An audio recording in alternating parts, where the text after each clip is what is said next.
అంటే ఇలా వడ్లకు బోనస్ అన్నాడు, 500 రూపాయలు బోనస్ అన్నాడు. నిజంగా ఈరోజు పరిస్థితి ఏంది? మా ప్రభాకర్ అన్న నిన్న కల్లాలకు పోయినరు.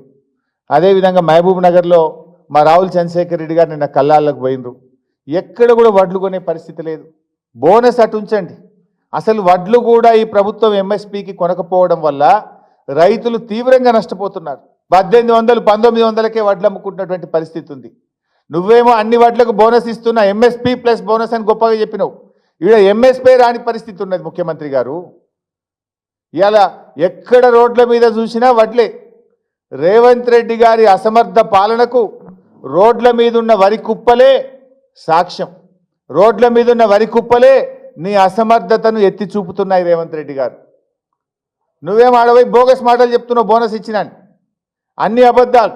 రైతులకు బోనస్ బోగస్ చేసిండు, రైతు బంధు రాకుండా చేసిండు, వ్యవసాయ కూలీలను మోసం చేసిండు, కౌలు రైతుల్ని మోసం చేసిండు, అన్ని వర్గాలను కూడా మోసం చేసినటువంటి వ్యక్తి ఈరోజు రేవంత్ రెడ్డి గారు.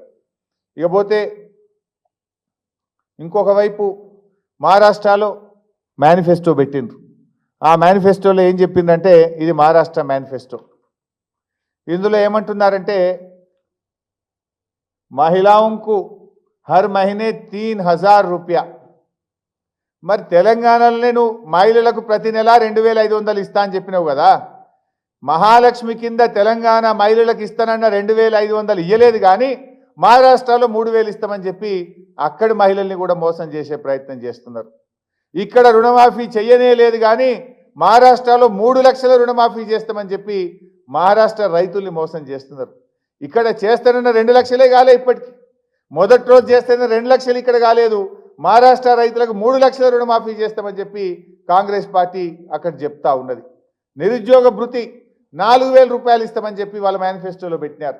మరి తెలంగాణ నిరుద్యోగులకు కూడా 4000 నిరుద్యోగ భృతి ఇస్తామన్నారు కదా. ఆ నిరుద్యోగ భృతి ఏమైంది అని మేము అడుగుతా ఉన్నాం. తెలంగాణ నిరుద్యోగ యువతకి ఇచ్చిన 4000 భృతి ఇక్కడ మోసం చేసి ఆ యువతకి ఇస్తానన్న ఉద్యోగాలు ఇయ్యక మళ్ళీ పోయి ఇప్పుడు మహారాష్ట్రలో అక్కడ యువతను మోసం చేయడానికి 4000 నిరుద్యోగ భృతి ఇస్తామని చెప్పి అక్కడ కూడా ఈరోజు మాటలు ఇచ్చి మోసం చేసే ప్రయత్నం చేస్తున్నారు. అంటే ఎన్నికల ముందు హామీలు ఇచ్చుడు, అధికారంలోకి వచ్చిన తర్వాత హామీలను ఎగబెట్టుడు అనేటువంటిది కాంగ్రెస్ పార్టీ నైజంగా మారింది. అంటే గెలిచేదాకా గ్యారంటీలు, గెలిచినాక గ్యారంటీలన్నీ గ్యారేజ్కి పోతాయి. ఇవాళ ఏమైంది తెలంగాణలో? నీ గ్యారంటీల్లో ఒక్కటి కూడా అమలు కాలే. నువ్వు మహిళలకు ఇస్తానన్న 2500 రాలేదు, అదేవిధంగా పేదలకు ఇస్తానన్న ఇండ్లు రాలేదు, 4000 రూపాయల పెన్షను రాలేదు, రైతు భరోసా రాలేదు, బోనస్ రాలేదు, వ్యవసాయ కూలీలకు ఇచ్చే 12,000 రాలేదు. అంటే ఏ ఒక్కటి కూడా అమలు చేయలే. గెలిచేదాకా గ్యారంటీలు, గెలిచినాక గ్యారేజీలు.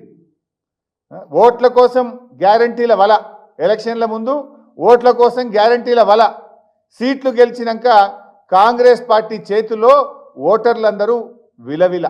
ఇవాళ ఏమవుతుంది? ఓటర్లు రోడ్ల మీద, రైతులు విలవిల పడుతున్నారు. మహిళల 2500 కోసం కళ్ళల్లో వత్తులేసుకొని ఎదురు చూస్తున్న పరిస్థితి. పోలీస్ కానిస్టేబుల్ రోడ్ల మీదకి వచ్చిండ్రు, హాస్టల్ల విద్యార్థులు ఆసుపత్రుల పాలైపోయినరు.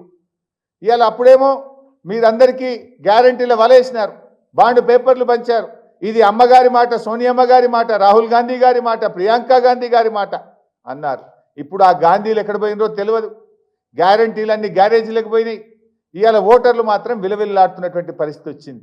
అంటే ఇది కాంగ్రెస్ పార్టీ నైజం. అంటే చెప్పేదానికి చేసేదానికి పొంతం లేదు. ఇకపోతే మన రేవంత్ రెడ్డి గారు ఇవన్నీ మహారాష్ట్రలో యాడ్లు ఇస్తున్నారు, పెద్ద ఎత్తున యాడ్లు ఇస్తున్నారు. మేమన్నీ అమలు చేసినాం, తెలంగాణలో మొత్తం మేము ఇచ్చిన ప్రతి మాట నిలబెట్టుకున్నామని మహారాష్ట్రలో యాడ్లు ఇస్తున్నారు. అయినాయా మరి? ఇండ్ల కూడా ఏమంటారు, 4.5 లక్షలు ఇండ్లు కట్టిరట. ఇండ్లు అంటున్నారు 1,00,000 కోట్ల వడ్డీ లేని రుణాలు ఇచ్చారట మహిళలకు.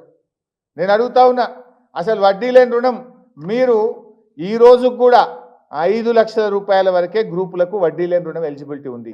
మీరు జీవో మార్చలే ఇప్పటి వరకు. ఒక గ్రూపు 20 లక్షల లోన్ తీసుకున్నా, 30 లక్షల లోన్ తీసుకున్నా ఆ గ్రూపుకు వడ్డీ లేని రుణాన్ని 5 లక్షలకే పరిమితం చేసిండ్రు. మరి 1,00,000 కోట్లు తీసుకుంటే నువ్వు ఇచ్చేటువంటి వడ్డీ లేని రుణం 1,00,000కు వర్తిస్తలేదు. దీని మీద క్లారిటీ ఇవ్వండి, నేను అడుగుతా ఉన్నా. 1,00,000 కోట్లు ఇస్తున్నారా నిజంగా? తీసుకున్న ప్రతి అప్పుకు కాంగ్రెస్ పార్టీ వడ్డీ లేని రుణం వర్తింపజేస్తుందా, చేస్తే ఆ జీవో ఏందో ఆ కాపీలు ఏందో ప్రజల ముందు పెట్టాలని చెప్పి బీఆర్ఎస్ పార్టీ ఈరోజు డిమాండ్ చేస్తూ ఉంది.